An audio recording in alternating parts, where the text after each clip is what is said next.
There are bridges, bridges in the sky, they are shining in the sun. They are stone and steel and wood and wire, they can change to one. They are languages and letters, they are poetry and all. They are love and understanding, and they're better than a war. They are languages and letters, they are poetry and all. They are love and understanding, and they're better than a war.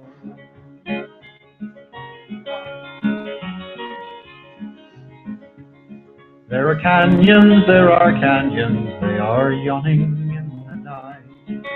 They are rank and bitter anger, and they are all devoid of light. They are fear and blind suspicion, they are apathy and pride. They are dark and so foreboding, and they're oh so very wide. They are fear and blind suspicion, they are apathy and pride. They are dark and so foreboding, and they're oh so very wide.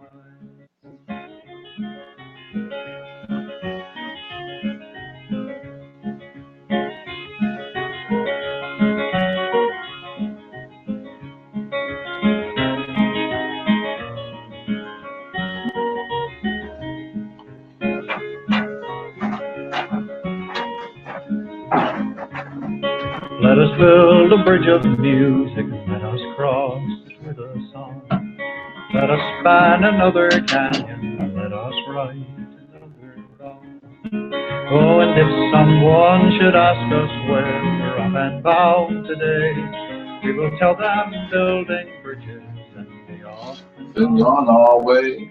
Oh, and if someone should ask us where we're off and bound today, we will tell them building bridges and be off and on our way. We will tell them building. We will tell them building bridges and be off and on our way. That was Bill Staines. Bill, thank you for allowing us to use your music. My name is Jeff Beller. You're listening to Bridges Programming with Dennis Carius and Susan Comont. There's Dennis and there's Susan. Hey, hi Jeff, hi Susan. Hello, Dennis. And you just heard Bill Staines, and he gave us permission to use that song on Bridges Programming. We have a chat room open on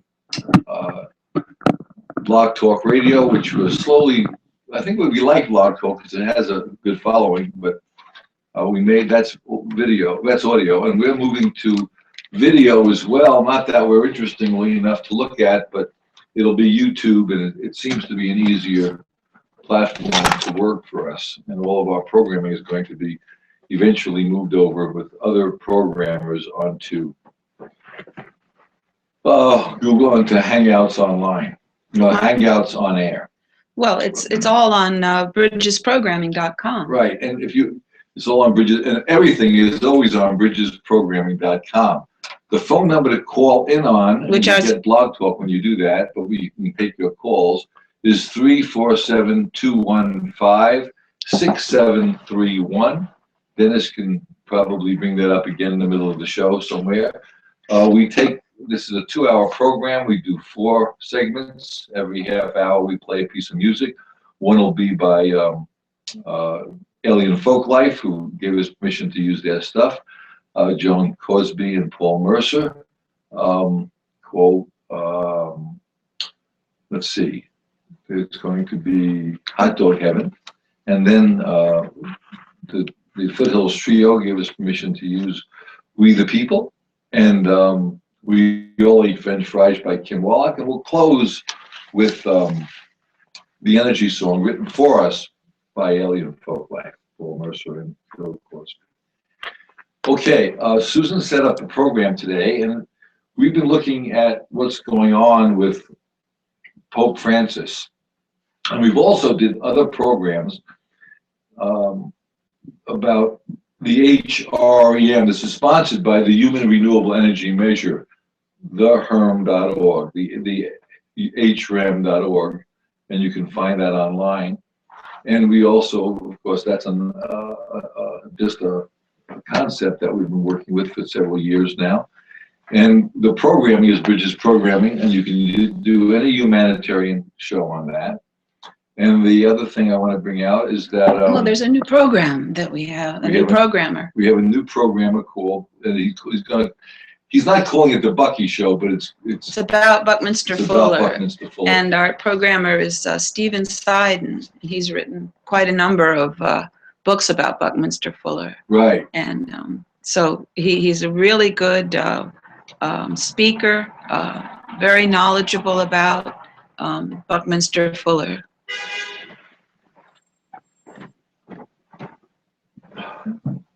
Okay, well, we are in the process of figuring out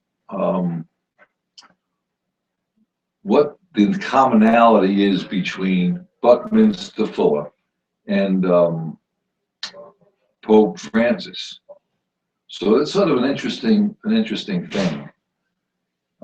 And of course, the HREM. The HREM, or the Human Renewable Energy Measure, is a measurement. Buckminster Fuller has always said that we need a energy measurement for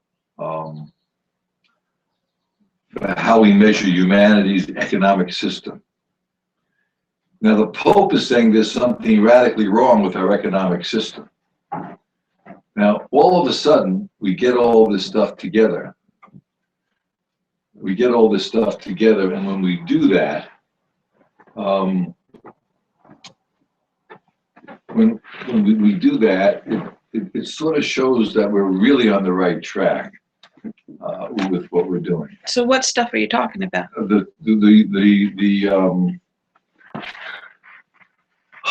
similarities between Buckminster Fuller and Pope Francis. Oh, and what they're writing, what Buckminster Fuller was writing about, and what Pope Francis is now writing about. Right. I'm gonna, if you see, but we don't have a producer here, so I'm doing everything on this computer via. So I just changed, but we're learning how to work this new system. We have headsets on. We're supposed to have headsets on so we can hear what we're doing. But anyway, what Susan wrote out is the similarities, and I guess Susan is going to take from here. By the way, Dennis, did you notice the Buckminster Fuller? Did you ever look at that stuff, Buckminster Fuller's work?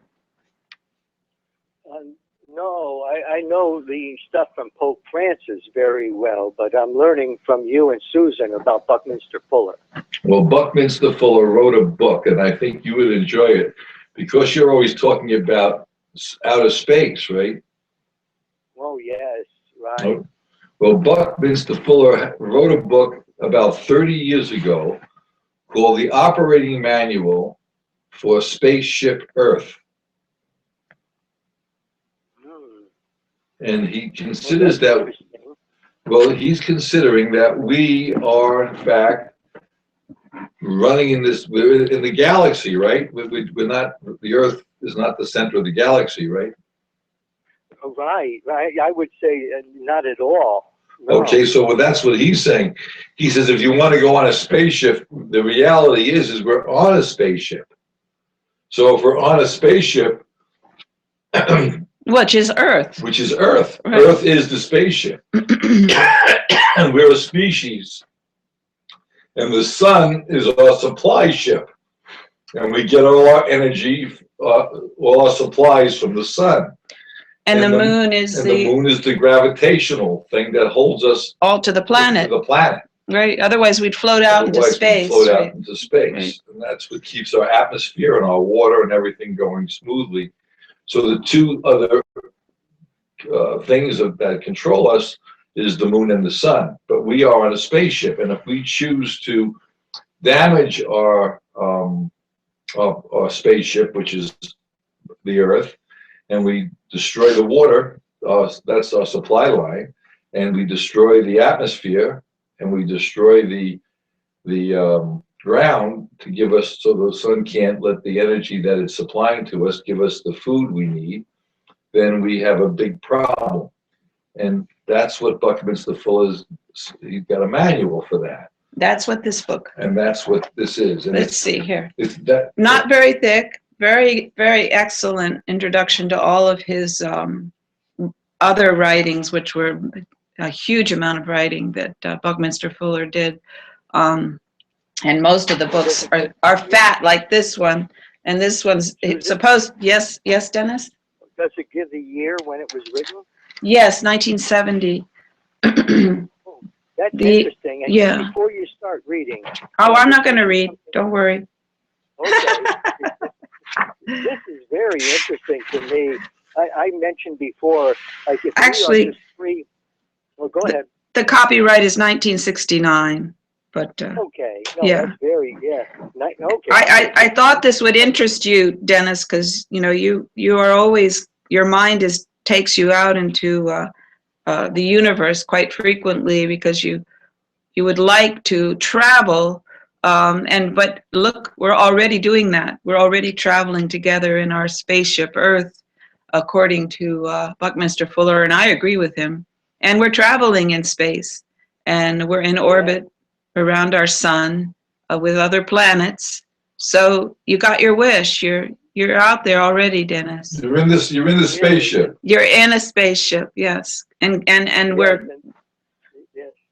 our atmosphere protects us, you know, from the radiation that could harm us, and various space particles that, well, they don't protect us from the particles that go through us, but and that's probably why we age. But you know, that's just one of the downsides of traveling around in a spaceship. We are vulnerable to everything that's out there in the universe, you know, to an extent.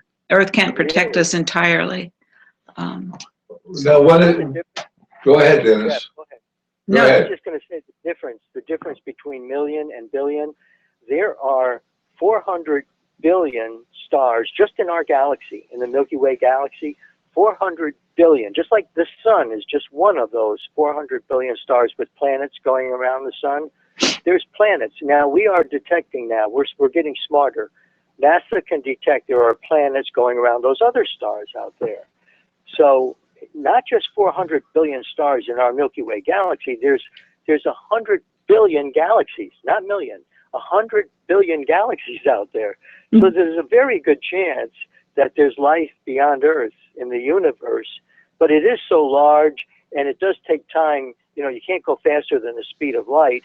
So even in the last 13.7 billion years, that's how long this universe has been here. The Big Bang started 13.7 billion years ago. It's amazing.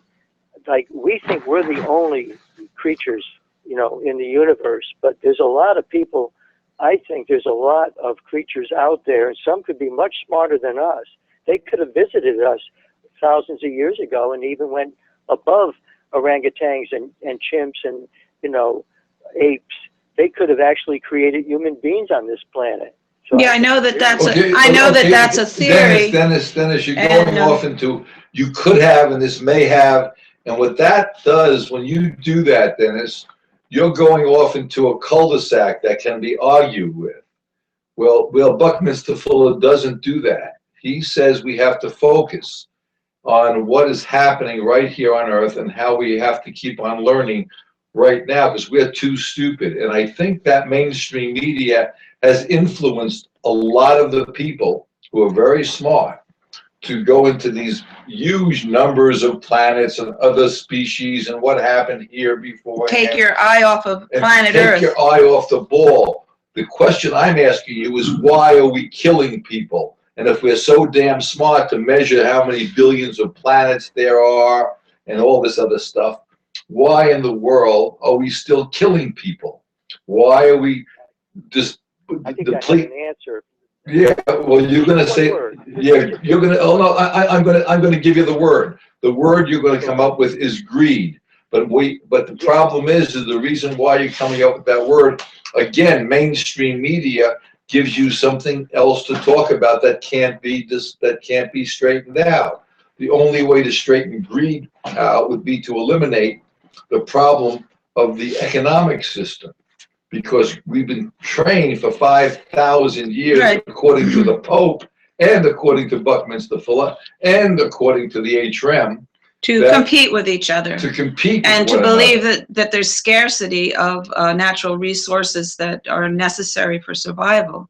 So- That there's just not enough to go around, so you have to compete with and- other humans so the- for what's there, and that's just totally bogus. And the big lie that economics has told us, for thousands of years now, and that's why, this is a kind of statement that scares people, and it controls them, because once you make people afraid and afraid of their neighbor and in competition with their neighbor for survival resources, you have control of their minds, you have control of their lives, and this has worked out very, very well for the what Buckminster Fuller calls the great pirates, from way back when the first ships were going into the large oceans and trading and looking for goods to take back to England and to Europe that people had never seen before. They'd never had a choice of buying these things and creating a market for these things. Those great pirates were the beginning of the supply and demand, the control of the economics, and there were only a few of them that were out in these ships, and they were the ones who knew how to get to the countries that had the unusual things to trade and the things that would be desirable or could become desirable. And so this is a very very important thing to realize, how long we have been lied to about what is possible on this earth in terms of economics. We're talking about economics because that is the system right now that is overarching everything and controlling politics and controlling our lives. And we need to have a humane politics. I mean, a humane economic system. And that what humane controls, economics. And the economic system controls And the politics worldwide. And the humane politics too. And it always allows people to run, and he calls them the pirates, not the 1%. Great pirates, the great pirates. The great pirates. You're right. And this has been going on since we... And their descendants are still with us. Right. Lots of the very wealthy families began, with the great pirates. Some of them didn't, but a lot of them did. And it doesn't mean that if you have wealth, you're somehow should be, found to be, that there's something evil or whatever.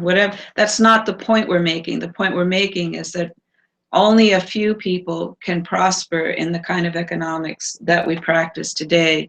And that is the way it's designed. Right. And some people are very agile about it, just like some people are better gamblers than others. And it is a gamble. It's a gambling system. But once you have a certain level of influence in it, you can maintain that because you have insider information.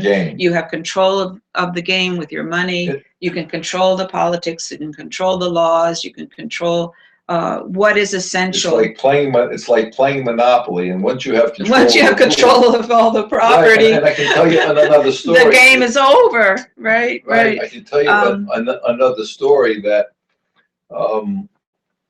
if you control, every time we hire a politician and a legislator, and Dennis, what does a legislator do? Dennis would say he legislates. What does that mean? Well, create laws, change the system in this state or in this country as to what are the laws, what's the thing we can do, and what is against the law. So he makes a law, right?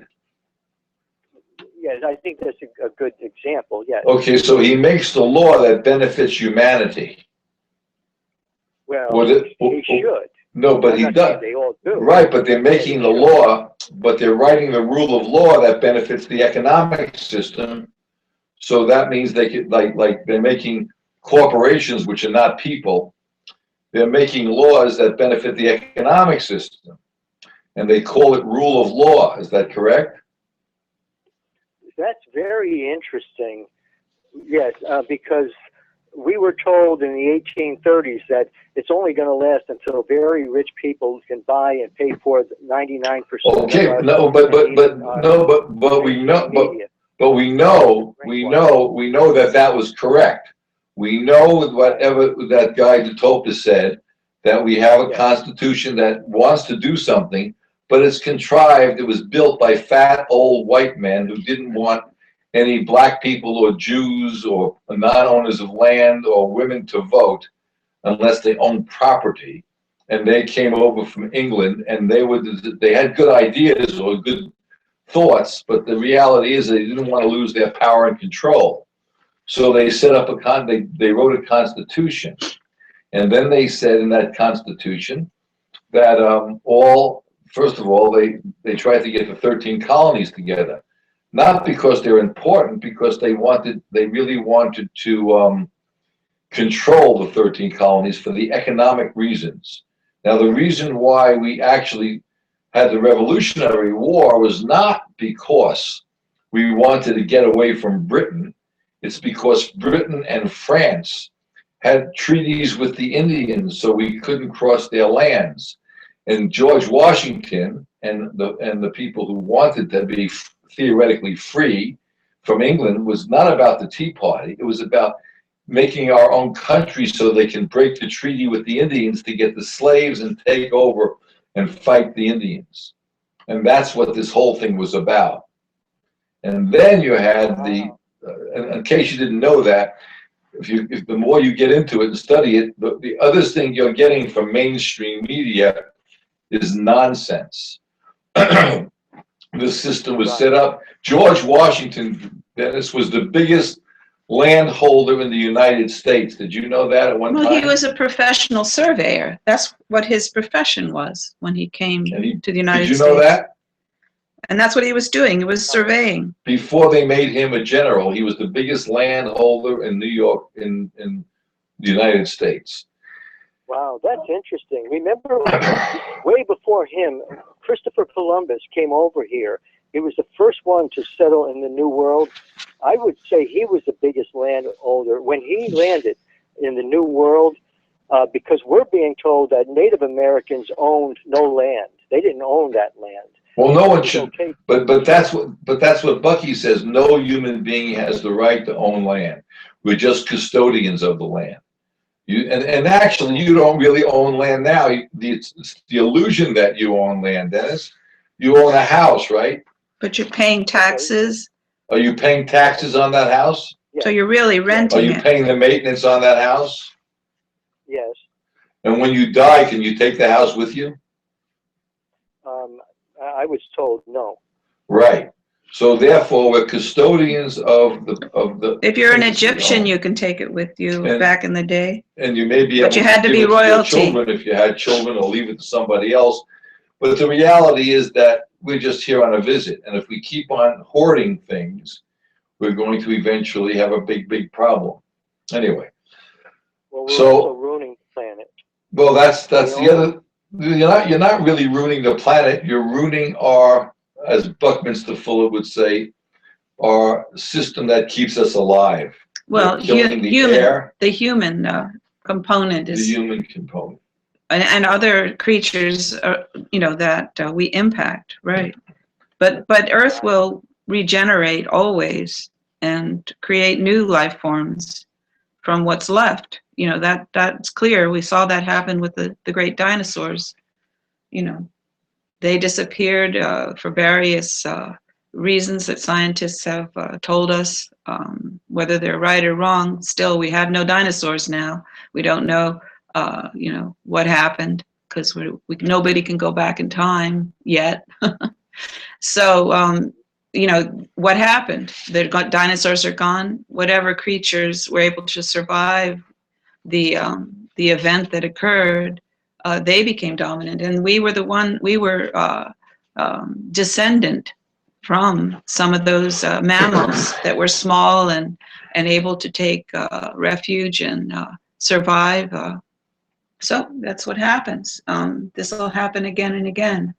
We're not an assured species on Earth. We're not assured of survival, but we have an intellect that is unique among living creatures right now, and that intellect should be the asset that helps us to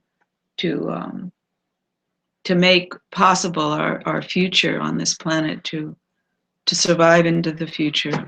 Okay, by the way, if you want to call in, you can call in at 347-215-6731 on Blog Talk Radio, or you can get us on Google Hangouts and Skype is there. And I don't have a watch. I forgot to take my watch with me. I have a watch. And when it gets, we'll take a break. And actually, you've got 3 minutes to your break. Okay, so if you want to take a break. I timed it just right. I'm going to have to take a little break in about 3 minutes. Susan, would you actually, my watch is always slow, so it may be less than that. If you want to read about what we're trying to talk about. Oh, we have a chat room open called Bridge to Humanity if you want to join us there. And like that. So here we are talking about, you want to read your program notes? Yeah, you haven't done that yet? No. Oh, okay. This is, we call this program World Call In. What do Pope Francis and Buckminster Fuller have in common is the operating title. Turns out they have a lot in common and would have agreed on many things, in particular, how to help humanity survive into the future of planet Earth. We make reference to Pope Francis's encyclical about our, quote, common home, and Buckminster Fuller's book, quote, Operating Manual for Spaceship Earth. Would love to hear what you think. And on Blog Talk, I'm making a note that we're going to be doing more and more programming on Google On Air, Google Hangouts on Air, and eventually transition to that and our main station, which is bridgesprogramming.com, where you can find all the programming that we've done in the past, and also I don't think it's broadcasting live there yet, right? Oh, yeah. It is broadcasting right live. Now. Okay, if you go on to bridgesprogramming.com. We're live right now on Hangouts. Yeah, I know that, but bridgesprogramming.com, our internet station, is it live there? No, it's only on Hangouts. Right, it's on right. YouTube right now. Right, but if you want to see archived right away after, we're going to try to get Dennis. Program is done. It'll be on bridgesprogramming.com. We're going to try to get Dennis on Hangouts so he could visually, when he talks, he'll see his face talking, and I don't have to keep on manipulating these buttons. We'll be back in about 5 minutes. This is Alien Folk Life, and they're talking about an esoteric thing where people are thinking that New Age, but the reality is people have to eat. We'll be back in about 5 minutes. Please stand with us. This is brought to you by Bridges Programming and the HREM, Human Renewable Energy Measure.org. Human Renewable Energy Measure, the HREM.org. And we also have a nonprofit that talks about Renew the Earth, on good things that are happening with renewable energy and other things about the Earth. We'll be back in about 5 minutes.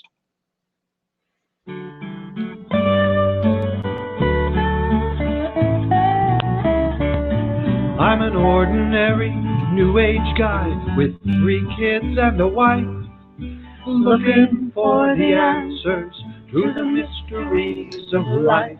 I've regressed through 13 lifetimes to try and make amends, and on Wednesdays I go drumming with my New Age friends. I know that life's a journey and everything must change, but something happened yesterday that left me feeling strange. I was going to buy some crystals at my favorite store downtown when I turned the corner and looked up. This is what I found. My New Age crystal store is hot dog heaven now. Where once I searched for inner peace, there's innards from a cow. They'll still make you one with everything, but it's not the same somehow. It's dogs instead of dogma. Hot dog heaven now.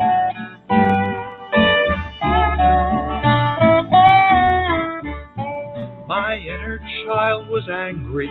To be frank, he was incensed. But my inner parent told him there are no accidents. Some cosmic force has caused the plans I made to be reversed and brought me to this hot dog stand, perhaps not for the worst.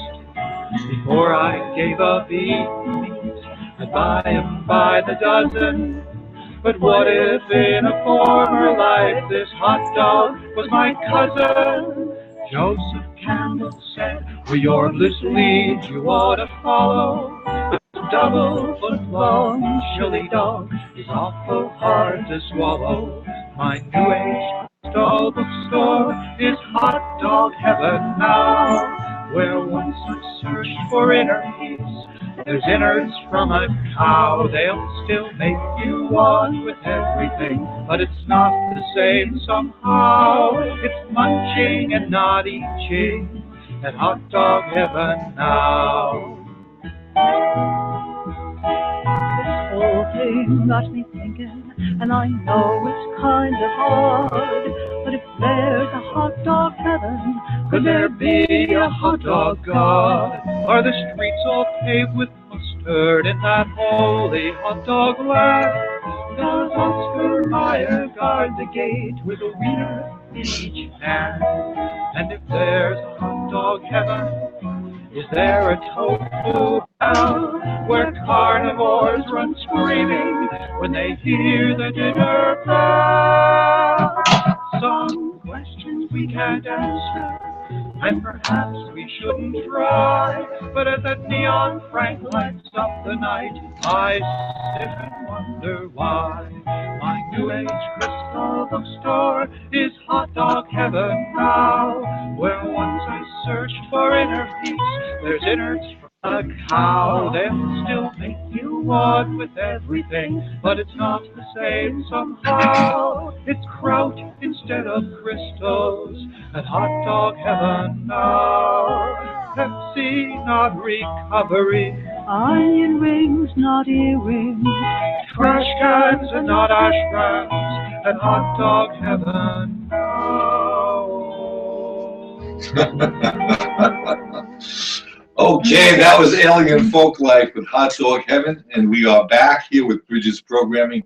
Could I make a point before We're all calling. Yes, we you can. do all kinds of Go ahead. I'm gonna technical stuff get and close whatever? up here. We were talking before about, and I have all kinds of, I'm going to be referring to Buckminster Fuller's writing to help me clarify what I wanted to say. What we were talking about earlier about how the economic system is harming humanity. And Pope Francis, we read the whole encyclical. We talked about. He talks about how the economics is harming people, and there's a premise. There's several premises. There's a premise of scarcity, and that people have to specialize. That's another difficult thing. I'm just conversing with you, and also. Well, I'm going to read this. Also, this is another point that Buckminster Fuller makes in the operating manual for Spaceship Earth. Our labor world and all salaried workers, including school teachers and college professors, are now, at least subconsciously, if not consciously, afraid that automation will take away their jobs. They are afraid they won't be able to do what is called, quote, earning a living, which is short for earning the right to live. This term implies that normally we are supposed to die prematurely and that it is an abnormal thing to be able to earn a living. It is paradoxical that only the abnormal or exceptional are entitled to prosper. Yesterday, the term even inferred that success was so very abnormal that only divinely ordained kings and nobles were entitled to eat fairly regularly. Now, that's the point he makes in the manual, and his book that, and this is the really fat one, Critical Path.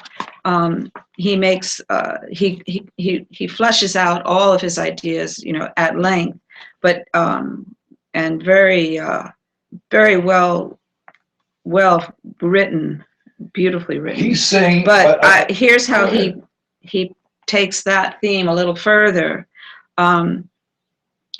Here's the mistaken notion that we, as a human population, are encouraged to have. Okay, listen to this. And listen to this. There's many mistaken notions, but here's another one. This is Buckminster Fuller speaking, there are two more prime obstacles to all humanity's realization of its option to, quote, make it. One is the fact that humanity does not understand the language of science. Therefore, it does not know that all that science has ever found out is that the physical universe consists entirely of the most exquisitely inter-reciprocating technology. 99% of humanity thinks technology is a new phenomenon. The world populace identifies technology with, quote, weapons and two, machines that compete with them for their jobs. Most people therefore think they are against technology, not knowing that the technology they don't understand is their only means of exercising their option to make it on this planet and in this life. And what he's referring to is how technology, as it improves and makes our lives more efficient, easier, and if the wealth from this, and we're talking about the economic system again, all the wealth from this advanced technology is going to just a few hands and then being used to manipulate politicians and the economy so that things stay the way they are, and the wealth and the value of technology is going to always remain in just a few hands. And this is the problem with our economic system now, is that the technology, which should be helping everyone, is not going to everyone, and the value from it is not going to everyone. It's only going to that small percentage. Yes, and that our economic system, as it is designed to do that, it is designed to do that, to funnel the value, the extra value from the efficiency of our great technologies only to the hands of a few, only to a small minority of the human population on Earth. And this is going to destroy us as a species. And Pope Francis has said that, and Buckminster Fuller back in 1969 was writing about this. And most people are encouraged to think that they're fighting with technology, that it's, and as he said here, it's taking away our jobs. If it were being dispersed and the value of it dispersed fairly and properly, it would not be something that people are afraid of.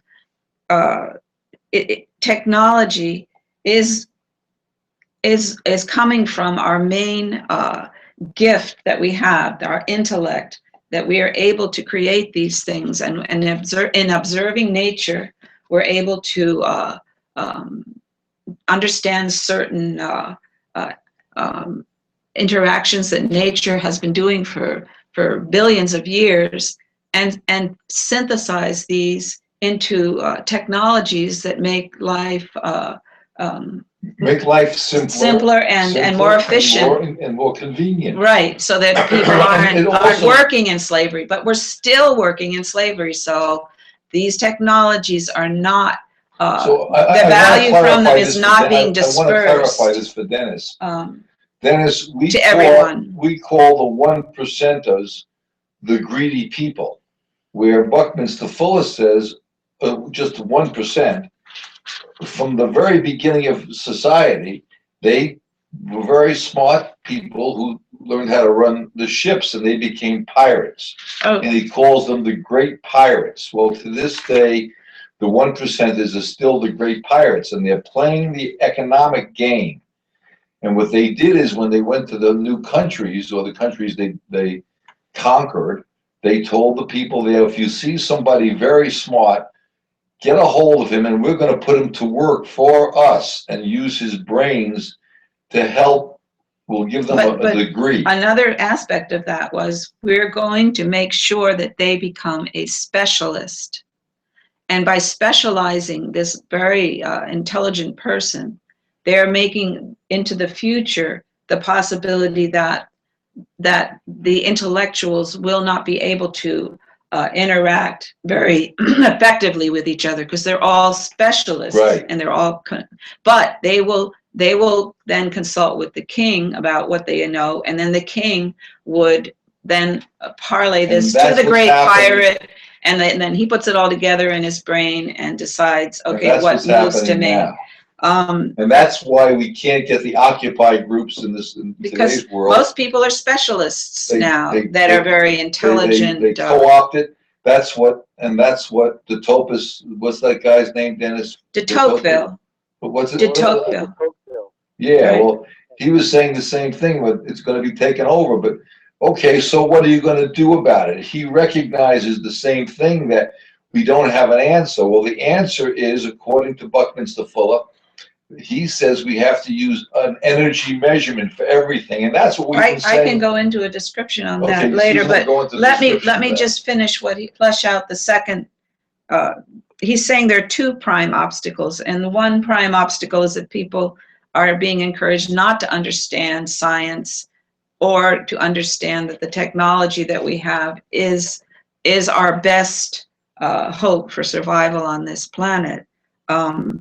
Okay, so he goes on to say, fortunately, the mathematical coordinate system that has been and as yet is employed by science is not the coordinate system employed by the physical universe. Nature is always most economical. Science's coordinating system is not most economical and is therefore difficult. Nature never has to stop to calculate before behaving in the most economical manner. Scientists do. Also, fortunately, we have discovered nature's coordinate system, which is simply and popularly comprehensible. And then he goes on to refer to his favorite word, which is synergy. And that is that the disparate and different elements come together, and the sum of what they do is greater than and different than those parts that come together. But the other prime obstacle, he goes on to say, to realization of the great option, which the great option is that we survive, is the fact that the world's power structures have always divided to conquer and have always kept divided to keep conquered. As a consequence, the power structure has so divided humanity not only into special function categories, but into religious and language and color categories, that individual humans are now helplessly inarticulate in the face of the present crisis. They consider their political representation to be completely corrupted. Therefore, they feel almost utterly helpless. Do you see where that's going, Dennis? Yes, Dennis sees where it's going. It's very interesting. Wasn't it in about that same year when he wrote this in 1969 or 1970, a lot of youth in this country, maybe like, high school kids and college kids, were objecting to the way this country was going. Should we send our troops over to Vietnam? Right. There was a lot of outspoken popular resistance to the war in Vietnam, and this was covered very, very thoroughly by our news media back then. And they've really clamped down on that. In the present, they don't allow protests against wars to be covered in the news anymore. So that's gone into a whole different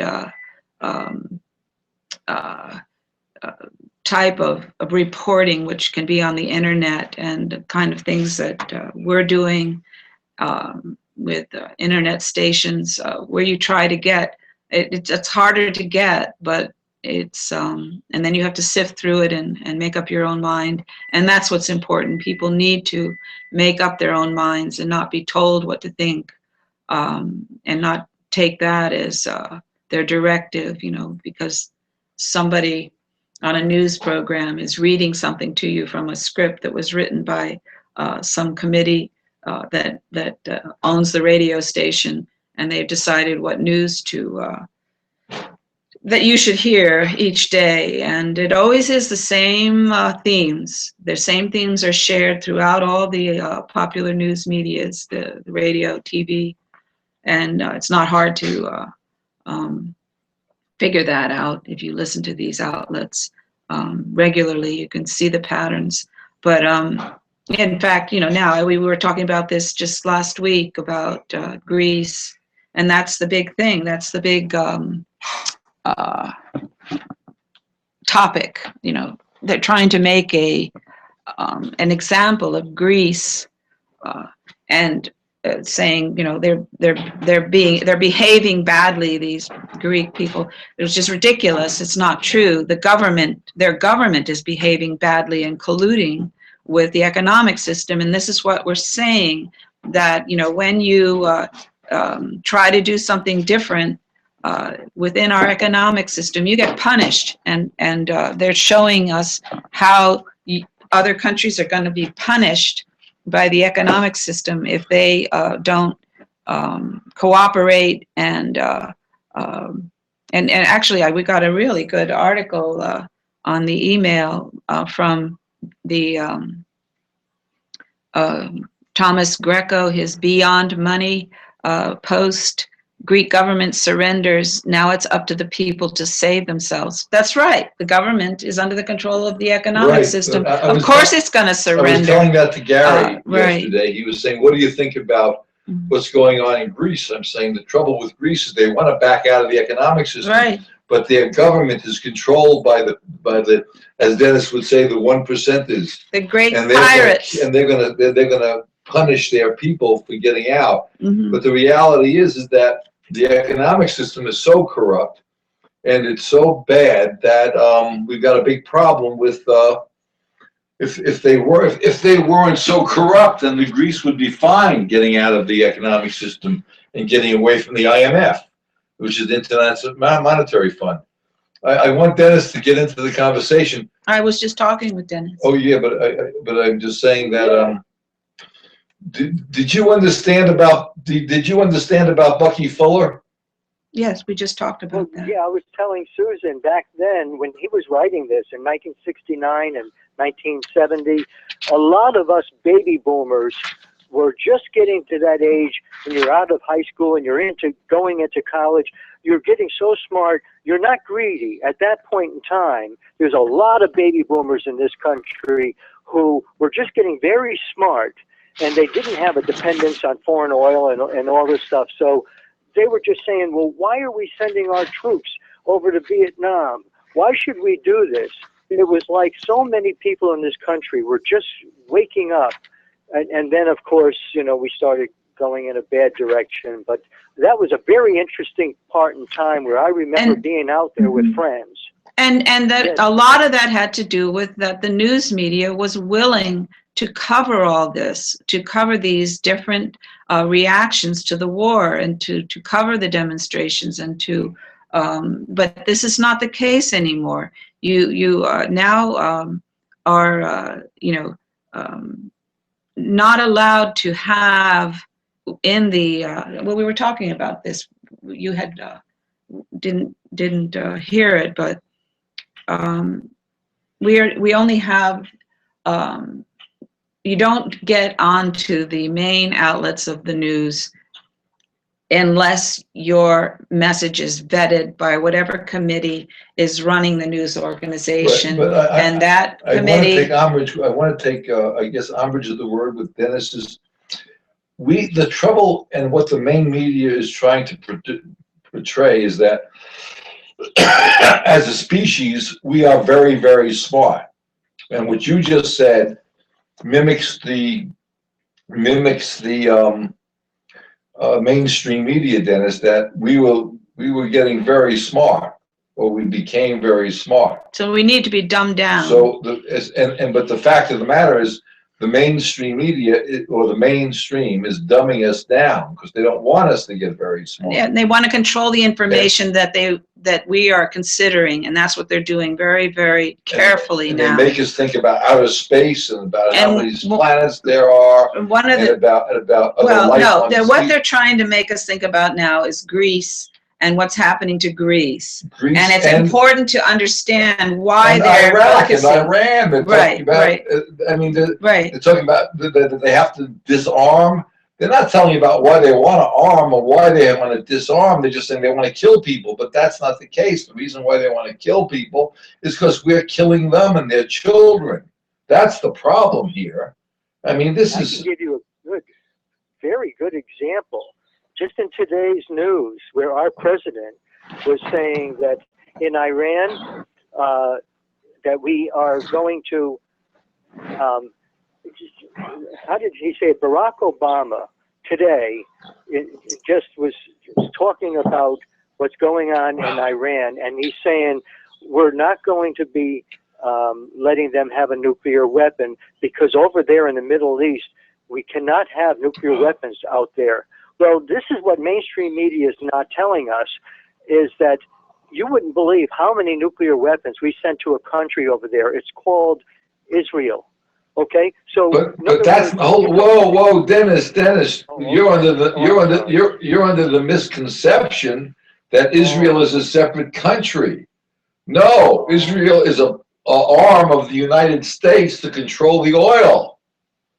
Don't you understand that? It's another state. It's another one of our states. It's just not legally a state, but it's part of the United States to control the oil. It's like an That's operative. the only reason we're there. You got to stop listening to mainstream media and start opening your eyes with an open mind and say, wow, we need Israel there with nuclear weapons so they can control the oil gates.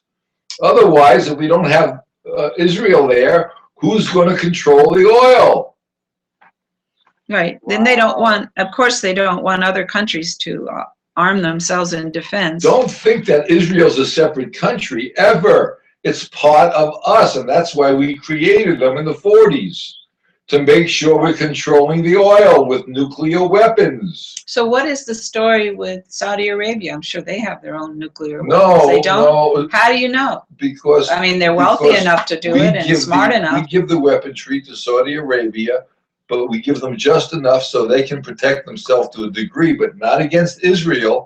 Israel's our main arm. Aren't they capable of making their own armaments? They're definitely wealthy enough. If they start to do that, then Israel would bomb them. Oh, we are controlling through might. Okay, and that's why they want to get rid of Israel. Might is wrong. Pardon me? Might is wrong. Might is well. They say might is right. Well, I say might is wrong.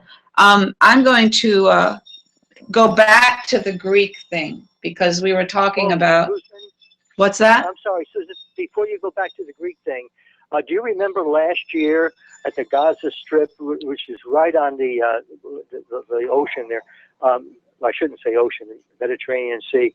Do you remember when Israel sent some troops into the Gaza Strip, and I think it was thousands were killed that day. This was in 2014. A lot of them were children. Many of them were children. Do you remember that? Oh, yeah. Yeah, but Dennis, what does that have to do with the teen China? The tragedies. We know there's tragedies all over the world based on control to keep the oil and the economics How about flowing. 6 million people were killed 20 years ago in Africa? And they blamed it on religion, but it wasn't. It was about getting the cobalt and natural resources out of Africa. 6 million people, Dennis, and no one talks about the Africans, do they? Right. And over now in Israel, with all these nuclear weapons, I really hope they don't go into a country with those nuclear weapons. Well, would it matter whether, if you're one of the 6 million people who were killed and one of the people who were killed or a brother or a cousin of one of those people, what would it matter whether you were killed by a nuclear bomb or killed by a spade or a machete? What's the difference? The You're difference still is dead. Many Or more maimed. people.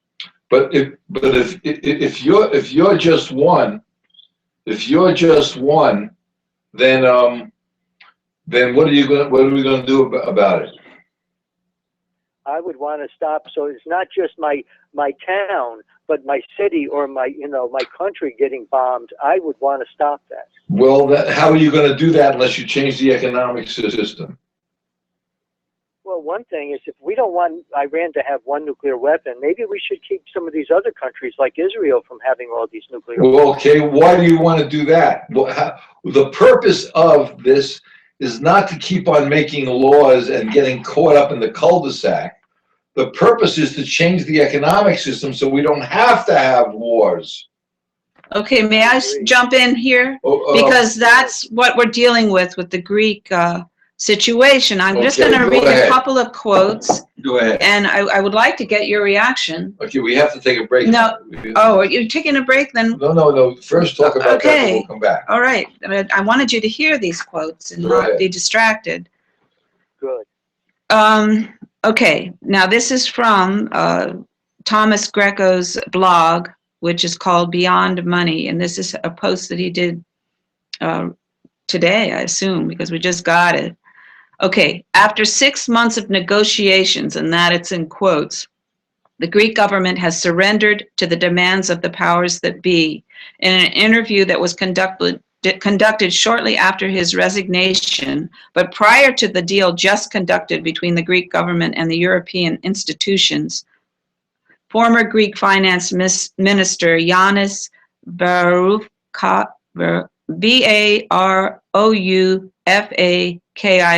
now I can't pronounce Greek, Varoufakis, indicated that the outcome was determined from the very beginning, pointing to a, quote, complete lack of any democratic scruples on behalf of the supposed defenders of Europe's democracy, unquote. He said, at some point, it was put to me very unequivocally, this is a horse and either you get on it or it is dead, unquote.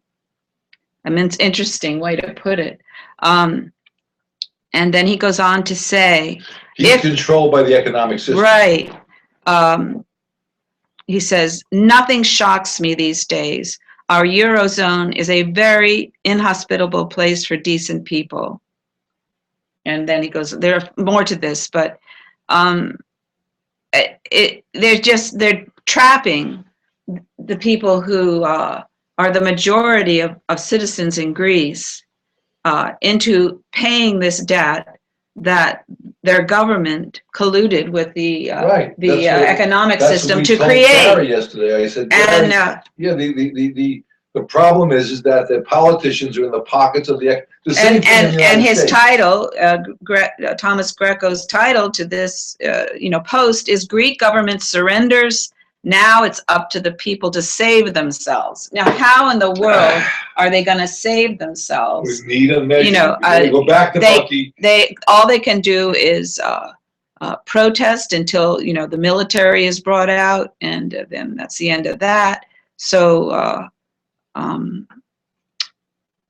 this is the kind of scenario that is only possible in an economic system that does not consider humanity. Right. And Pope Francis talks about this in his encyclical about our common home that he just made public. And Buchminster Fuller was talking about this very same thing back in 1969. He had an answer. And and we'll go on to that. Came up with 2 years ago, not knowing about the Buckminster Fuller. Now, I want to bring something else out. Yeah, that's true. it just keeps coming forward, and so that means that it's really, really important. I want to bring something out, very important.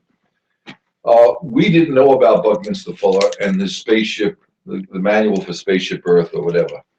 It was such a good book. He explains it so well in about 61 pages. It's on a PDF, but we're going to have somebody read that and put it on a book tape today, if we can, on our website, and we're also going to put it on YouTube. So Buckminster Fuller will be a YouTube video produced by the HREM and Bridges Programming. We're also putting out the encyclical in 12 parts about Pope Francis. So That he wrote. that he wrote by, It's not about him. brought to you by the Bridges Programming and the HREM, the Human Renewable Energy Measure. Buckminster Fuller measures an energy measurement. Now, the trouble with happening in Greece is that the politicians are controlled by the 1%, or the economic system, or the, as Buckminster Fuller calls them, the great pirates. We're going to be back, and we have to all come together. So what I'm going to suggest strongly is that we come together, and we, the people, all the people, have to come together. And this is our 5-minute break. We'll be back in about 5 minutes. You can call in if you want to at 347-215-6731 and give your opinion. And you can also go on to. I see there's been people on the chat room on Blog Talk Radio, so you can go on the chat room as well. So either way, we're here for you, and we want to give you as much information as you can. These programs will be podcasted, so hopefully if nobody sees them today or tomorrow, maybe down the road they'll think about looking at them. Okay, here we go. This is We the People. We'll be right back.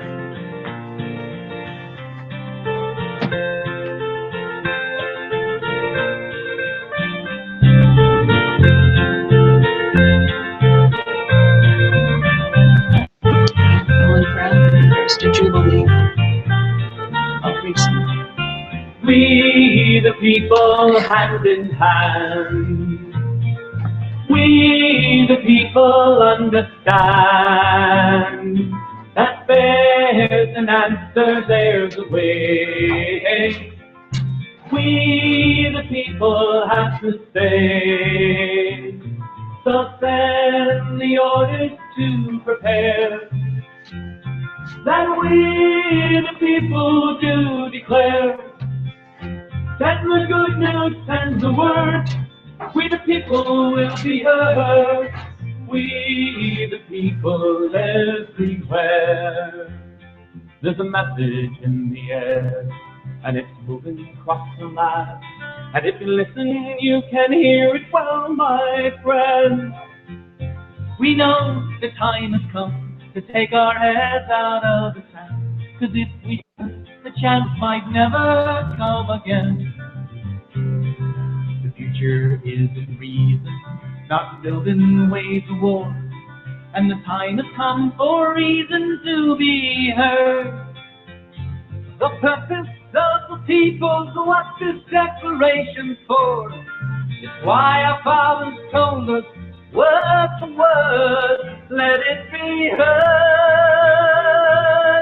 We the people, hand in hand. We the people understand that there's an answer, there's a way. We the people have to say, so send the orders to prepare. That we the people do declare, send the good news, send the word. We the people will be heard. We the people everywhere. And we won't accept excuses, and we won't accept the lies of those who lead our nations into heaven. It's time to call the bluff and say to them, enough, enough. It's time we all should hear the tolling of the bell. And it's time to feed the hungry And it's time to heal the pain, and it's time to beat our weapons into clouds. It's time to hear the voices that have risen once again. It's the voices of the people, clear and loud, singing proud. We the people, hand in hand. We the people understand that there's an answer, there's a way. We the people have to say, so send the orders to prepare. That we the people do declare, and the good news and the word, we the people will be heard. We the people everywhere. We the people, hand in hand. We the people understand that there's an answer, there's a way. We the people have to say, so send the orders to prepare. That we the people do declare, and the good news and the word, we the people will be heard. We the people, we the people, we the people everywhere.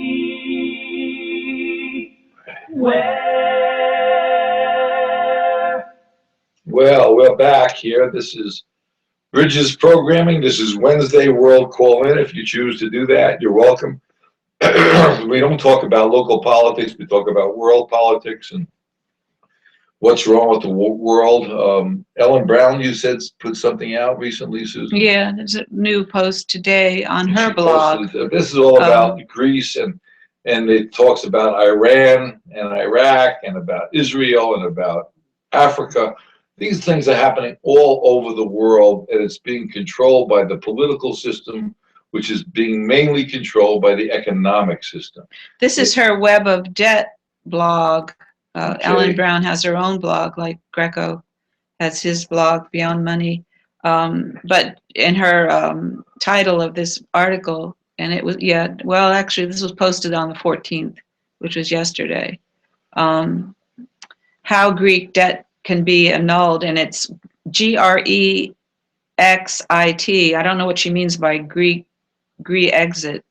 Maybe Greek exit, or I don't know. She comes up with a term, but she also says that, or Jubilee, and we've mentioned Jubilee in the past. It's in religious texts. That was a method by which debt was forgiven traditionally. Thousands of years ago. It's interesting that she brings it up. I want to bring that out. But whenever a new king came into power, Dennis, did you know this about the Jubilee? Well, Jubilee's every 40 years. Do you know this about the Jubilee? Or 50 years or something. I would say no.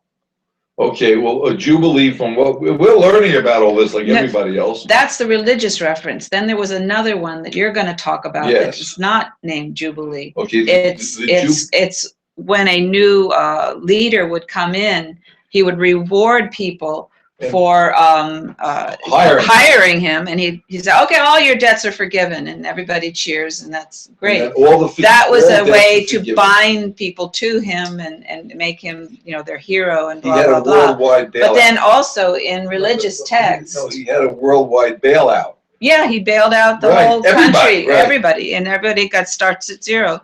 But in religion, Christian religion, the resetting of the economics was recognized as something that needed to be done. Right. And they would do it every 40 some odd years. There would be a jubilee, and your debt's forgiven. your property restored to you if it was in hoc or whatever. And well, there's a lot of stuff written about that. And you that can makes look it up sense. 40 yourself. years is about the length of a mortgage. But of course that has not been happening for a very long time. And now they don't do that. They just charge everyone, put everyone into debt for the debts, and even to more debt, because they can always create more fake money. Here, Ellen Brown says the crushing Greek debt could be canceled the way it was made, by sleight of hand. But saving the Greek people and their economy is evidently not in the game plan of Eurocrats. Right. So there you got it. I mean, you don't even have to read. Well, you can read the rest of the article. She writes interesting stuff. I think she writes maybe not as accessible to most people, because she sort of uses insider language and stuff. But you can definitely understand what she's driving at. Oh, here at the end, I'm going to read the last paragraph. If Greece switches to drachmas, I mean, going back to its own currency, the funding possibilities are even greater. It could generate the money for a national dividend, guarantee employment for all, expanded social services, and widespread investment in infrastructure, clean energy, and local business. Freed from its Eurocrat oppressors, Greece could model for the world what can be achieved by a sovereign country using publicly owned banks and publicly issued currency for the benefit of its own economy and its own people. I would reverse that: for the benefit of its own people, period. Because everything is for the benefit of the economy now. And the economy has no humanity. It is only focused on profit and creating scarcity and creating desire for for those fake scarcity that is being generated. And the trouble with all the horrendous. Economists like Ellen Brown is they still love the economics. Look at the economics. You've got to look at the humanity of it first. That's the most, and that's what the Pope is saying. They still think there's a way to tweak this within the system, and we're saying it's not possible to tweak it. You have to insert a measure that guarantees that all people get their food, shelter, and education. And this is not impossible, because the notion of scarcity and not enough to go around is exactly that. It's the big lie of economics as we practice it today. It is the big lie. So I don't know what else we got. Some interesting stuff here too. But you wanted to go on to talk about how Buckminster Fuller made his energy part of his solution. Energy, movement of energy. Susan's an avid reader, and she finds all this stuff, which is amazing. So she's going to read from you. It's one reference to it. Books. Yeah, this book that he wrote, Critical Path.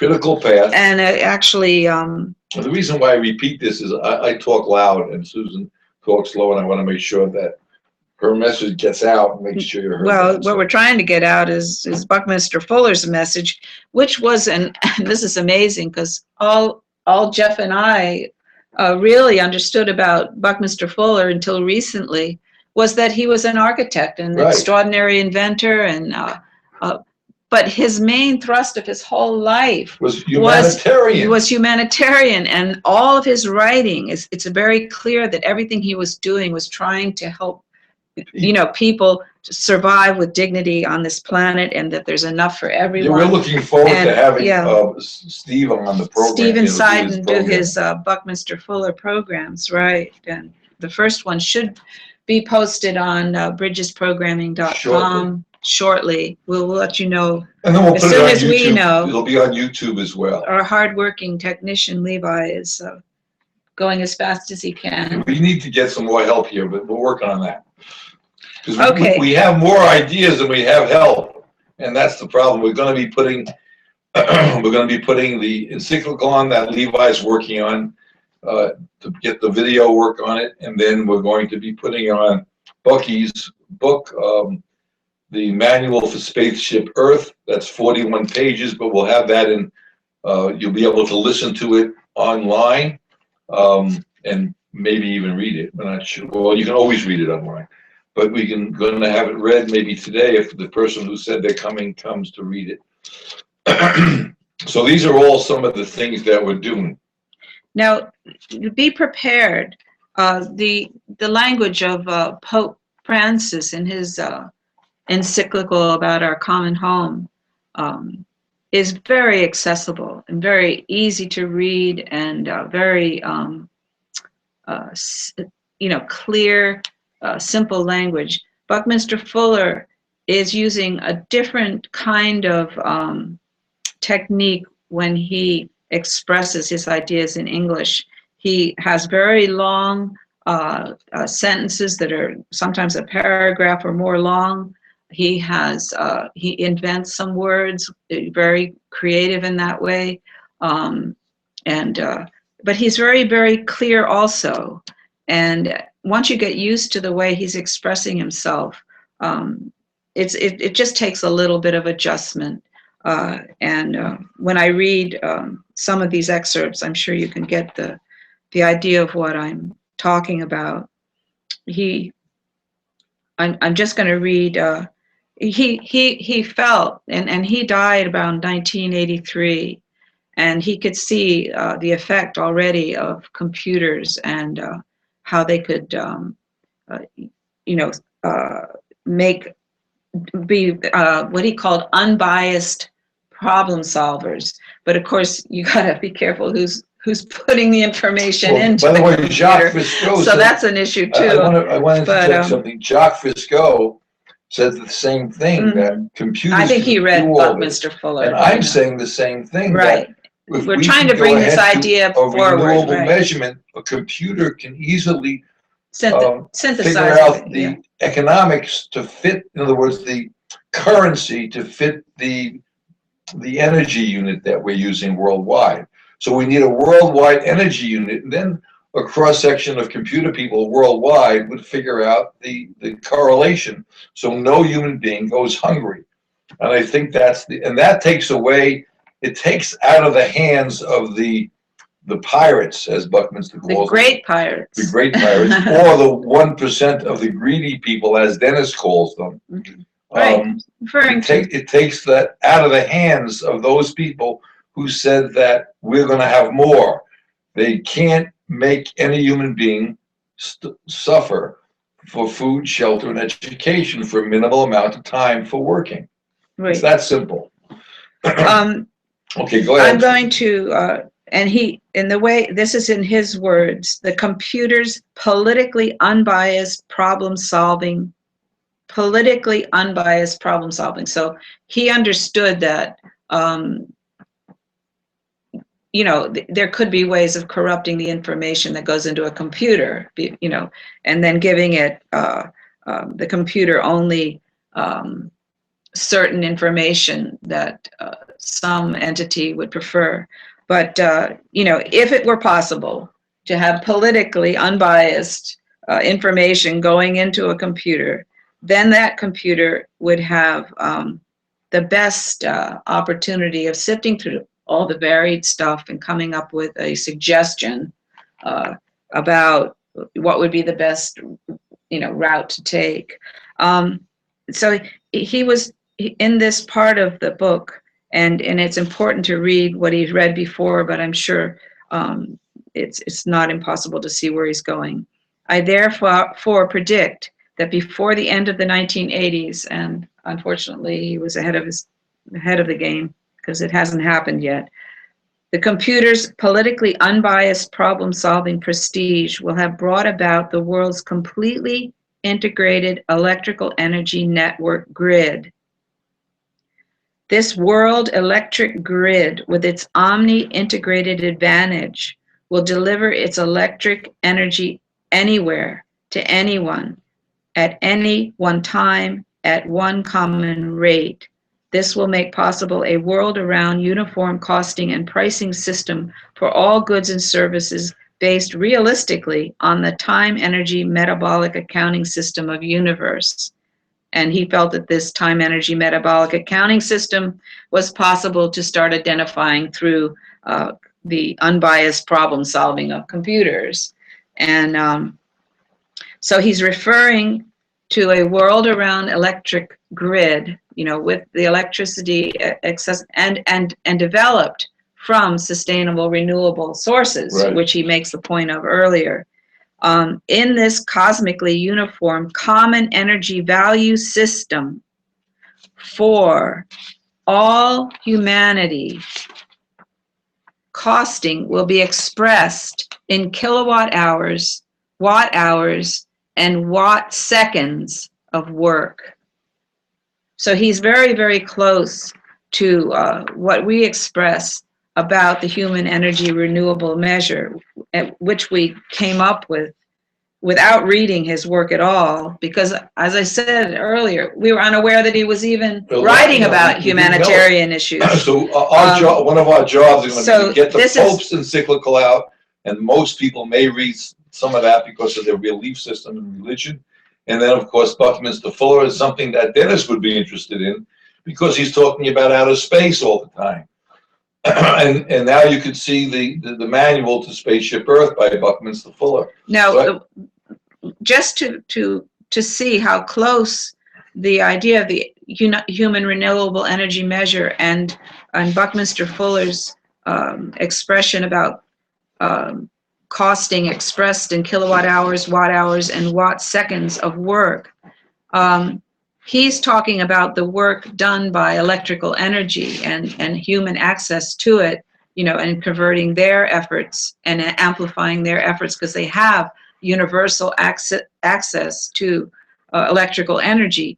But we're saying that we're going to take it a little further, that those kilowatt hours can be expressed in human energy, not just the energy we have access to through an energy grid, because we're suggesting that even the energy grid can be controlled, in an objectionable way, just like our economic system is being controlled in an objectionable way. If you do not put in the hands of every human the safety of humanity, and that's what the renewable energy measure does. It puts into each person's own personal life and their experience and into their hands and into their decision making the safety of humanity.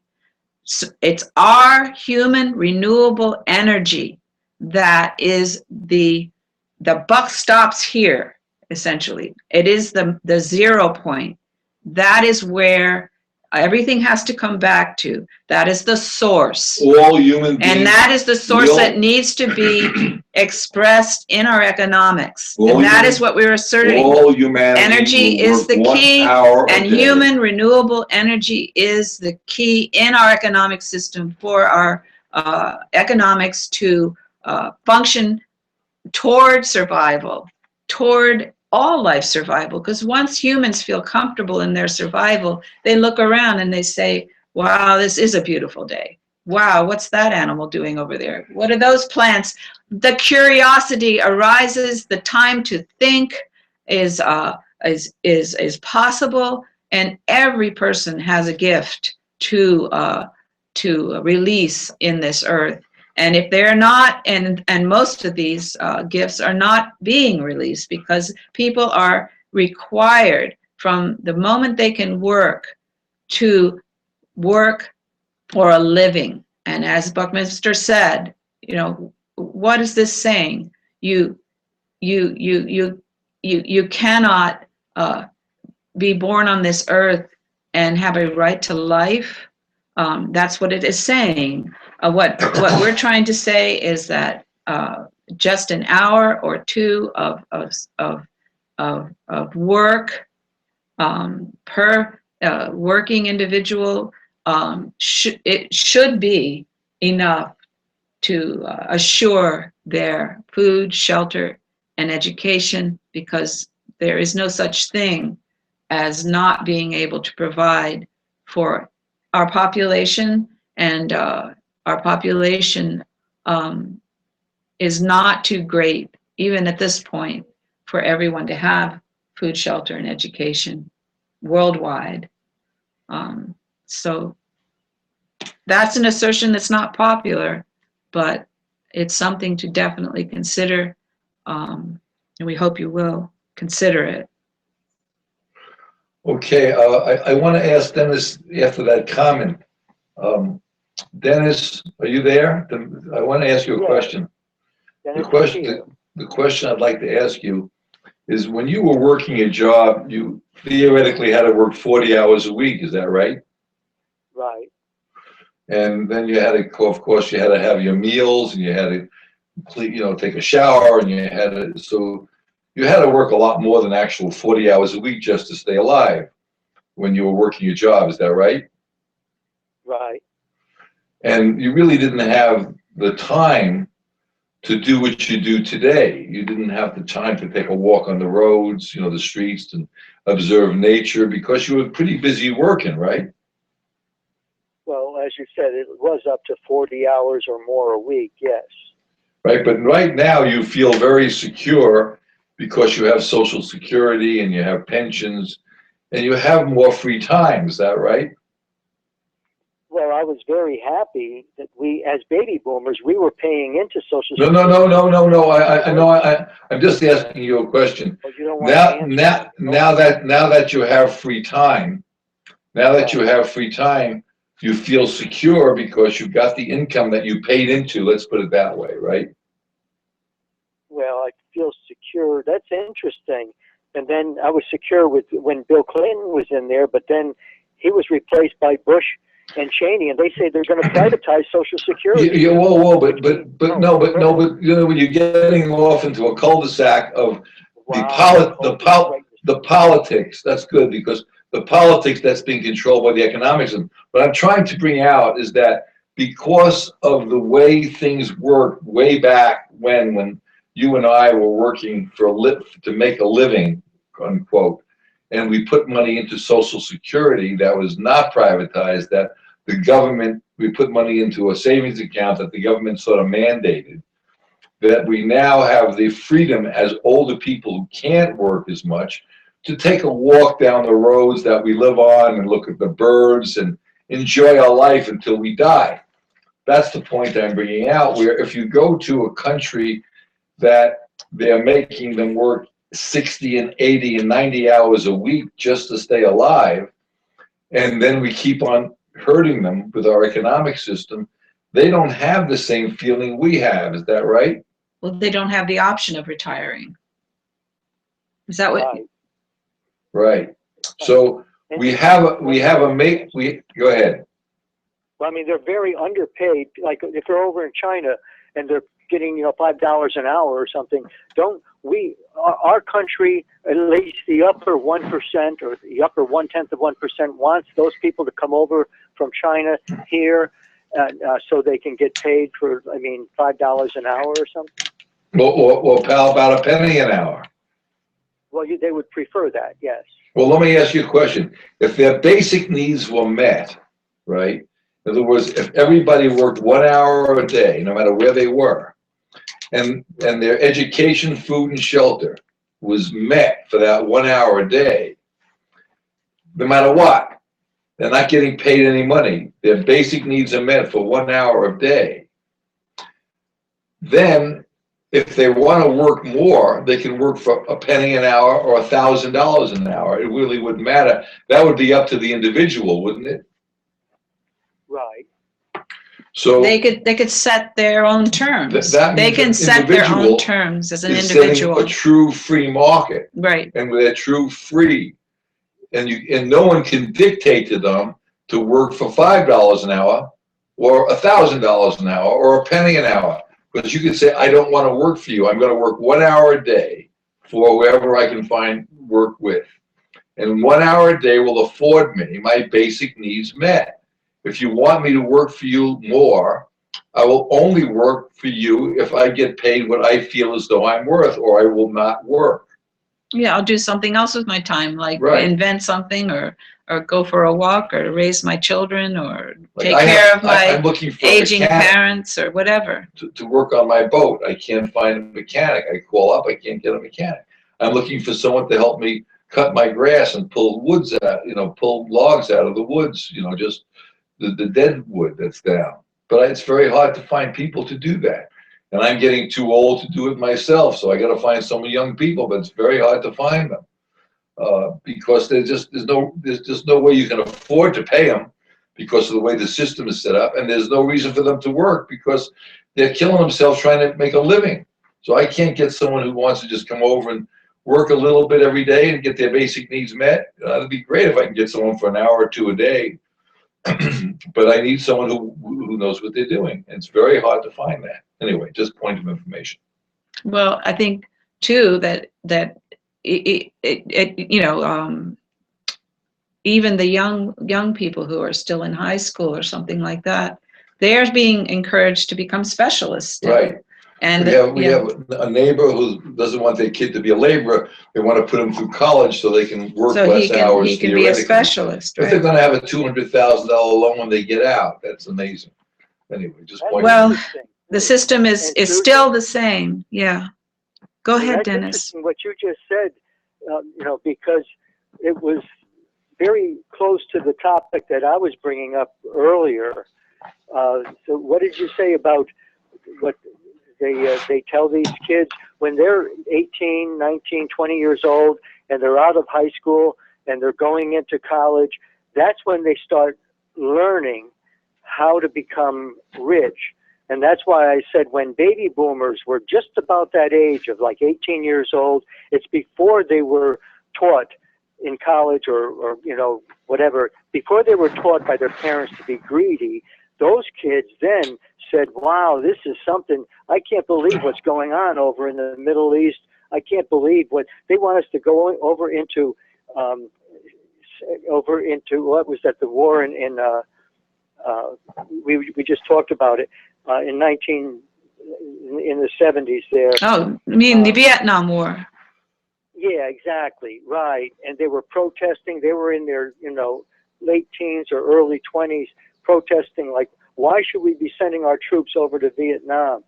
So it's interesting what you're saying now, is because then when they finally get to be 20, 22, 25 years old, then they're taught, wait a minute, no, you can even make more money. You can become rich and powerful. And it's sad because that's sort of the direction. That's the American dream illusion, right? When the kids hit 18, and you said the parents taught them to become greedy, did the parents teach them to become greedy, or did the system teach the parents to teach their kids to become greedy? Yeah, which came first, right?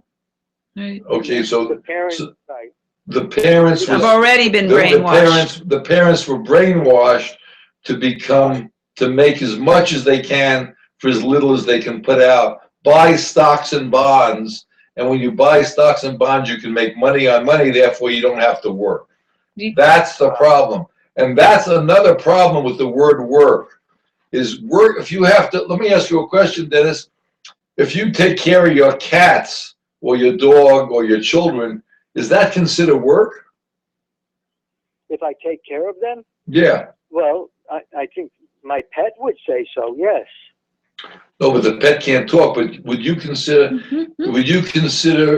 work to take care of your animal? Well, I would consider it work. If you don't do it, then yeah, you'll see the difference. No, but the point I'm making is I'm trying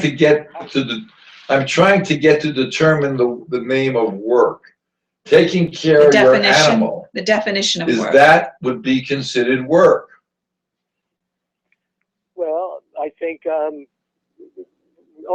I think it is, because if you don't do it, then you see the disadvantage. Okay, so it's work, but you don't have to. You can get rid of the animal and not. So I'm saying to you that we have to define the word of work. That doing anything that helps humanity, that Because if you don't take care of the animal's either going to be wild or damaging or bite somebody or mess up the people's yards. So taking care of an animal, which is work, but it's something you want to do. So the definition of work has to be established, and we have it has to be broadened. It needs to be a broadened definition. Right. Work within economics. Oh, by the way, I don't know what time it is. You can take a break. You got it. Is it time? Yes. Well, this is amazing. Okay, we'll be back in a few minutes. We'll go back to talking about the concept of kilowatt hours, measuring energy, and using that as a measure for economics. That Buckminster Fuller and this is was we'll be back thinking in about 2 minutes. about back in the early 70s. We'll be back in about 2 minutes, and this is Kim Wallach saying that we all have to eat French fries, but stop killing people. And I love the way she says it. But and somebody said to me, no, we all have to do pot to stop from killing people. But I don't believe that either. Here we go. Yeah, today. Everyone knows there's garbage in all of our lives. We try to get through it each our own way. And for me, I just eat French fries. Some may say cotton, A, B, and C. Tofu, granola, brown rice. They all give me wheat germs and brewer's yeast, and I put it on my French fries. Some watch the stars, have their charts done, and read all about every sign. I wonder if Taurians every full moon pig out like me on French fries. Some got religion, devotion, and guilt. Charity and grace are divine. I hear things are hotter than ever in hell, but in heaven do pass French fries.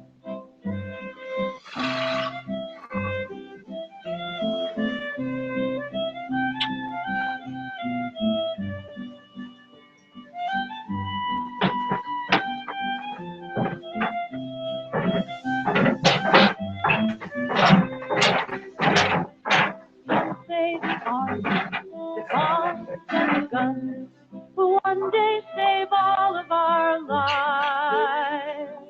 I don't believe it. Heat up your pans, make peace, and lots of French fries. This old world has trouble. Everyone knows there's garbage in all of our lives. We try to get through it each our own way, and for me, I just eat French fries.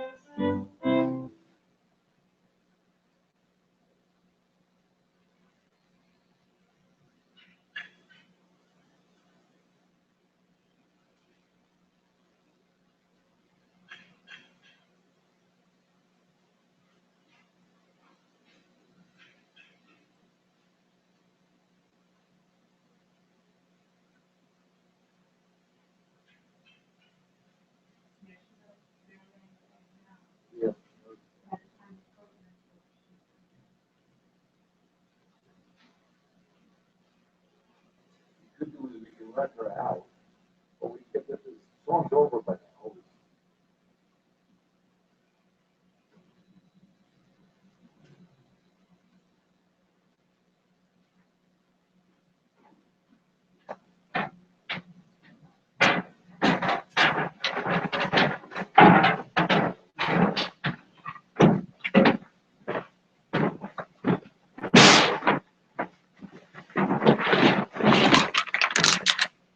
Okay, Dennis, what's up? Oh, I'm sorry. Were you talking to me before? Nope.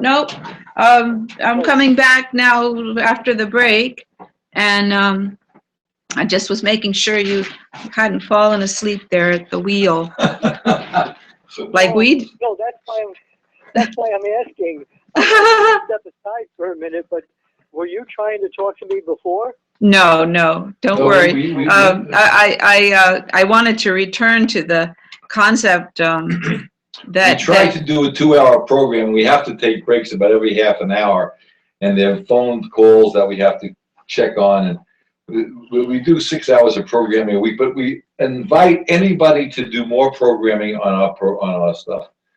As long as it's humanitarian and interesting and all that, that's good stuff. You know, we're offering internet airtime on our radio station. Good. Free, right? Free. What a nice word that is.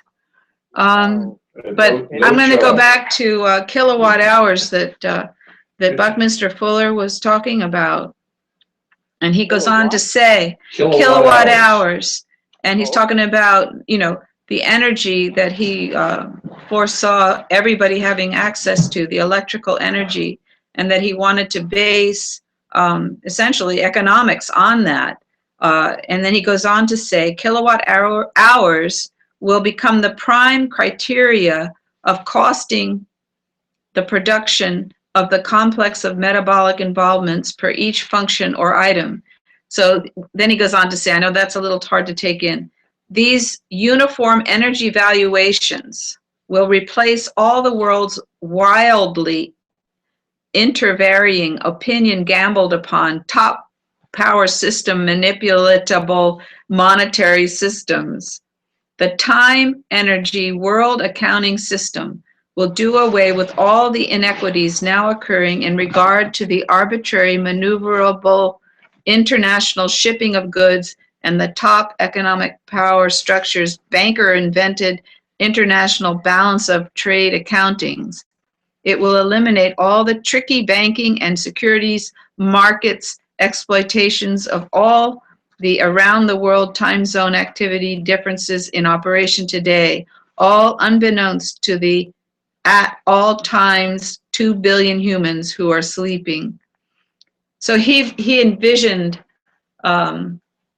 that by making electrical energy universally accessible to everyone on the planet and keeping that at a uniform valuation or pricing, that would be a basis. Right, that's what we're saying for too. Currency, but we're saying something more humane than that, because we're trying to say that it is the human energy that is the starting point, not the grid energy that he's talking about. The grid energy is the next step, that the humans are the first step. If we didn't have supply, if there was no electrical energy, the basic of life is human energy. Right. And in order for that to continue, you have to give human energy, food, shelter, and education. Otherwise it stops. So the first thing that has to be done, you have to feed people. You have to make sure they have their water and food. They have to have a place to live, and they have to have education so they know how to function. A minimal amount of their labor within the labor system. Yes, exactly. And we're suggesting just an hour would probably be enough, but maybe we're wrong about that. Who knows? But that's not something to get hung up on. Right. That can be determined through computers if they're unbiased. And the energy is, and the information put into them is unbiased, but it's very, very close. I mean, I think that Buckminster Fuller at this time, he had such an admiration for technology and for the potential of computers, and he wasn't thinking about the corruptibility at that level. And maybe he was, but he wasn't bothered by it. But clearly this is corruptible. Computers are corruptible, hackable, blah, blah, blah. Energy systems are controllable if they are the ones that we are building as people, the grids and everything. They are controllable. They are manipulative. You know, you can have it worldwide, but the price isn't going to stay stable if it's not based on humanity and on the needs of humanity. If the price is based on some arbitrary decision-making group that's supposed to be honest, that's not going to work. And there's two parts to this. There are the whole economic system works on subjective thinking. Like Dennis likes the idea of, what do you like that's subjective? You like to drive a Hummer, Dennis, right? You like Hummers? I don't think so. So you would rather drive a Hummer than a Prius, right? Well, instead of just a hybrid, I would like a plug-in hybrid. So Yeah, there you go. But that's subjective. I know people who would never think about driving a Prius. They want to Or drive a hybrid, Hummer. right? They And wouldn't. they have that option as a human being because it's their own thinking process. Like you may like what's your favorite color, Dennis? Well, I would say blue. Okay, Oh, that's nice. Blue's a good color, but I like the color black. That's not a color. That's the absence of color. I like the absence of a color, black. Now like that says something. Some people like white. Some people like red. Those are subjective things. How much is greed? How much is love? How much is hate? Those are all subjective things. Can't put a price on them. The economic system is totally subjective. And I don't think, in my opinion, that you can change that, nor would you want to, because that makes us individuals. However, we know as an individual, as a species, we don't want to kill anybody because of money or greed, as you would call it. So I'm saying that with using an energy unit, we can measure a baseline that is not subjective, that we'll all agree upon, that working 1 hour a day would get your basic needs met. That's what the human renewable energy measure is. Okay, let me go and read in now Buckminster we'll take Fuller's it from words. there. I'm going to go back to, and it's very close to what you just said. Quote, the World Energy Network grid. Now, wasn't that World Energy Network grid? And that's what we are. We're a world energy network. As humans, we are a world energy network. And he's referring to the World Energy Network grid will be responsible for the swift disappearance of planet Earth's 150 different nationalities. We now have 150 supreme admirals, all trying to command the same ship to go in different directions, with the result that the ship is going around in circles, getting nowhere. That's what the Topaz said, too. De Tocqueville. The Tocqueville. The 150 Nations Act is 150 blood clots in blocking the flow of recirculating metals and other traffic essentials to realization of the design science revolution. And that's referring to another, but let me just, Dennis, you'll love this, where he refers to the problem of petroleum and fossil fuel. He does a very, it's not long, it's only one paragraph. Believe me, Susan, I love that you're doing such great work, not just at Tocqueville. When you were reading about the Pope, I just think it's wonderful because, not next month in August, but the month after that in September, the Pope is coming over here, not just to America, he's coming to New York State to visit the United Nations. So there's a way where we can get this world to come together. It's very similar to what the United Nations is doing right now. Mm-hmm. I think they're doing a lot of good work. Okay, well, that could very well be, Dennis, and I hope you're right. We're going to try to get the Pope on our program right here in our living room. Well, right between Susan and I. You're right. I'm going to ask Pope Francis to sit right. Well, he's invited. Yes. And discuss Buckminster Fuller. How's that? Or just humanity in general. Humanity in general. But let me read to you what Buckminster Fuller is saying about petroleum and fossil fuels here, and this was back in the 70s. And he's talking in the context of what's efficient and whether our economic system is efficient and the decisions that we're making are saving us money. Very good. Okay. Scenario of petroleum production. So he goes on to say, with all that cosmic energy processing, and he's talking about what it takes to make the fossil fuels that we're burning now. The earth, what it takes the earth to do. All that cosmic energy processing as rain, wind, and gravitational pressure, and processing time paid for at the rates you and I pay for household electrical energy, it costs nature well over $1 million to produce each gallon of petroleum.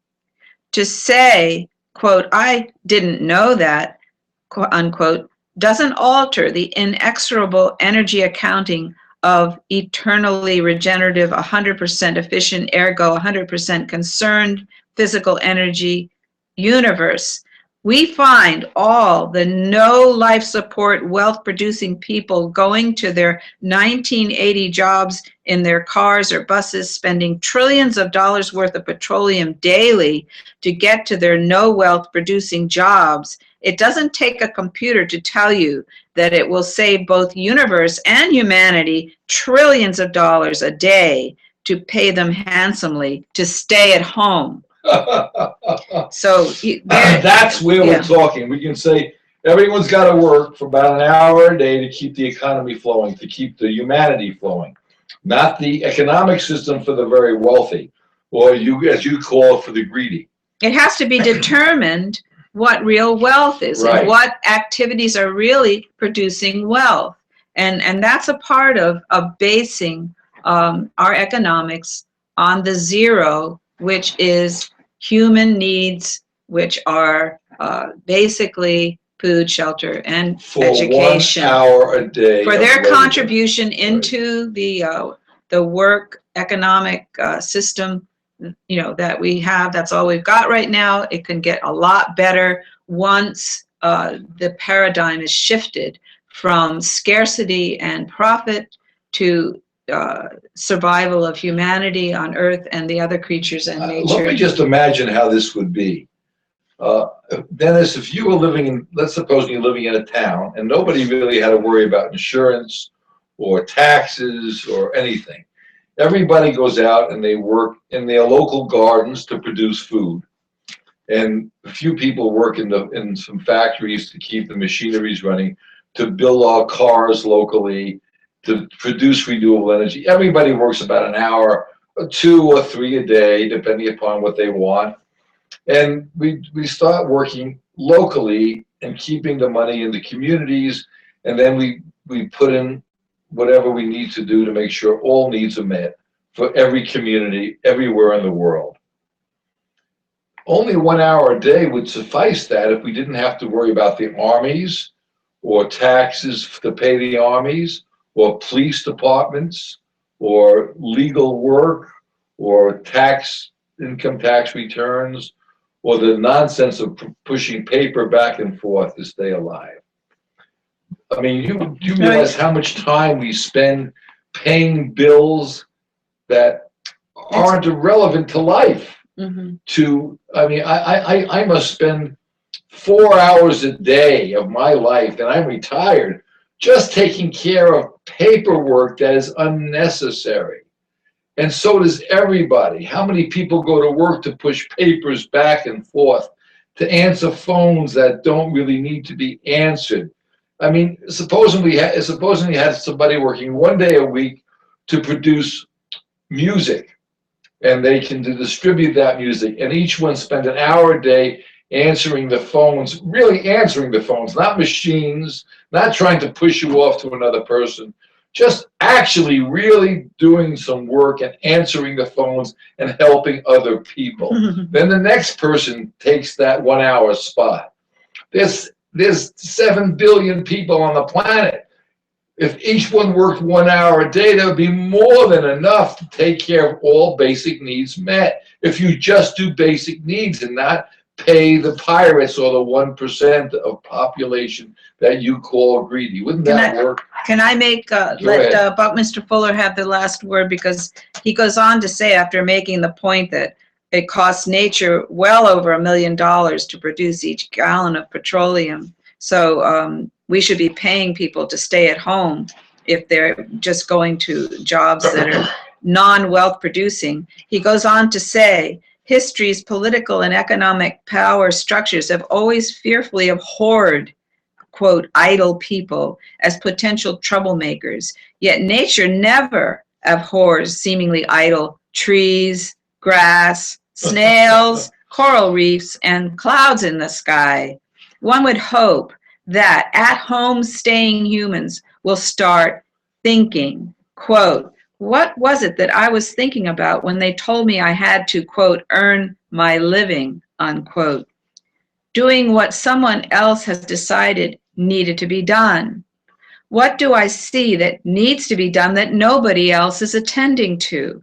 What do I need to learn to be effective in attending to it in a highly efficient and inoffensive to others manner, comprehensively and incisively programmed with all the relevant data regarding education? It will be evidenced that the physical and social costs will be far less for individual at-home initiated research and development intern self-teaching than having individual students going to schools, being bused, and so on. This mass production babysitting is only continued because of the union organized response to the fear of teachers about losing their jobs. Their political clout has for a long time been strong enough to guarantee continuance of this inefficiency at the present moment. The computer will make it clear that by far the most effective educational system for human beings, all the way from birth through early childhood and on, is to be derived from the home video cassette system. Well, they didn't have DVDs back then. And it's supporting books, the pages of which are also to be called forth on world satellite interlinked video library screens as published in any language. And he was foreseeing what the internet is done And that's now. what we're doing And right that today, is possible 40 now. 45 years later. The computer will also make it very clear that, freed of the necessity to earn a living, all humanity will want to exercise this fundamental drive first to comprehend, quote, what is it all about? And second, to demonstrate competence in respect to the challenges. The greatest privilege in human affairs will be to be allowed to join any one of the real wealth production or maintenance teams. That's fantastic. Dennis, what do you think about what he just said? I think he did great work. I agree. Okay, so now if we get this Buckminster Fuller book on video and on a book tape, would you listen to it? I would be very interested in it, yes. Okay, well, you can find it online and read it. It's 61 pages. And we're going to have our friend Brian try to read that today if he ever shows up. And we're going to put that online. And then we're going to try to break it down to 60-minute intervals. So it should take about 2 or 3 hours to do that. Anyway, we're going to be thinking about going out shortly. I think we're almost well, there. you got about 2 minutes We got according about to a my minute and a half. watch, which I. But anyway, so Dennis, you want to wrap this up on how you think the Pope and Buckminster in Fuller. 60 seconds, can you tell me how you think the two of them work out with the HRAM? Well, it's so interesting because the HRAM is not just food and shelter, but it's even education. And we live in a country where we have free grade school and free high school. And I mean, if parents are unemployed, the child still goes to free grade school and free high school. And then college is so expensive, but that's the same age, 18 years But old. even more 90 information and Okay, more wonderful Dennis, is the thank you internet very and all much. the information you can get from the internet now, which is the new thing on the new kid on the block, so to speak. Thank you all for listening. Yes. Thank you, Dennis. Thank you, Susan. Thanks, Jeff. You wonder where the money's gone. Well, here's some fuel for thought. It all comes down to energy. 60 seconds. Ripples on a lake. Cars and farms and factories and trucks. Supplies go down and prices soar. Our futures are at stake. And And when it's gone, it won't come back, and we'll be out of luck. Oh, energy, energy. It all comes down to energy. You wonder where the money's gone? Well, here's some fuel for thought. It all comes down to energy. We can get our energy from corn and grass and trees. Even trash converted biofuels. Loose from the stranglehold of oil companies. Renewables can fuel the world. 10 seconds. Energy, energy. It all comes down to energy. You wonder where the money's gone? Well, here's some fuel for thought. It all comes down to energy.